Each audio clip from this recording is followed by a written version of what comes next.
क्या आप जानते हैं भगवान जगन्नाथ का असली रूप यह लकड़ी की मूर्त नहीं बल्कि एक चमकता हुआ नीला पत्थर था जिसे नीलमाधव कहा जाता था। आखिर वो दिव्य पत्थर गायब कहाँ हो गया और भगवान अधूरी मूर्त में क्यों बदल गए? यह कहानी मालवा के राजा इंद्रद्युम्न से शुरू होती है। उन्हें पता चला कि ओडिशा के घने जंगलों में भगवान विष्णु साक्षात नीलमाधव के रूप में पूजे जाते हैं। राजा ने अपने मंत्री विद्यापति को खोज पर भेजा। विद्यापति जंगलों में भटकते हुए आदिवासी सरदार विश्ववसु तक पहुंच गए, जो गुफा में गुप्त रूप से नीलमाधव की पूजा करते थे। विद्यापति ने सरदार की बेटी से शादी की और जिद करके गुफा देखने की बात मनवा ली। सरदार ने शर्त रखी कि वे उनकी आंखों पर पट्टी बांधकर ले जाएंगे, लेकिन विद्यापति ने चालाकी की। उन्होंने रास्ते में चुपके से सरसों के बीज गिरा दिए। कुछ दिनों बाद जब बारिश हुई तो सरसों के पौधे उग आए और विद्यापति को गुफा का रास्ता मिल गया। उसने तुरंत राजा को खबर दी। राजा इंद्रद्युम्न अपनी विशाल सेना लेकर घमंड के साथ भगवान को लेने पहुंचे, लेकिन उनके वहां पहुंचते ही नीलमाधव की मूर्ति हमेशा के लिए गायब हो गई। भगवान अपने भक्त विश्ववसु के साथ हुए धोखे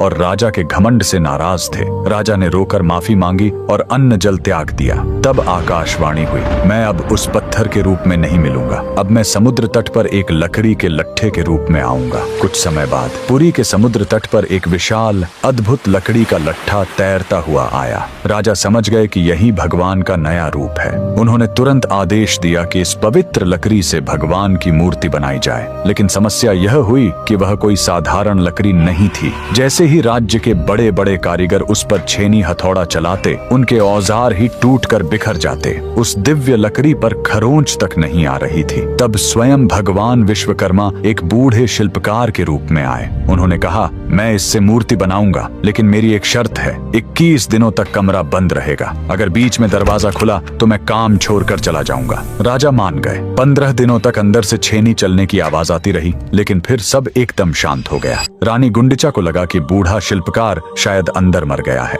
घबराहट में उन्होंने दरवाजा खोल दिया। अंदर देखा तो शिल्पकार गायब था और वहां भगवान जगन्नाथ, बलभद्र और सुभद्रा की अधूरी मूर्तियां थीं। राजा बहुत दुखी हुए, लेकिन तभी भगवान ने संकेत दिया कि वे इसी अधूरे रूप में रहकर भक्तों को दर्शन देना चाहते हैं। यही कारण है कि आज भी हम भगवान के उस अधूरे लेकिन सबसे प्यारे रूप की पूजा करते हैं। कमेंट्स में जय जगन्नाथ जरूर लिखें।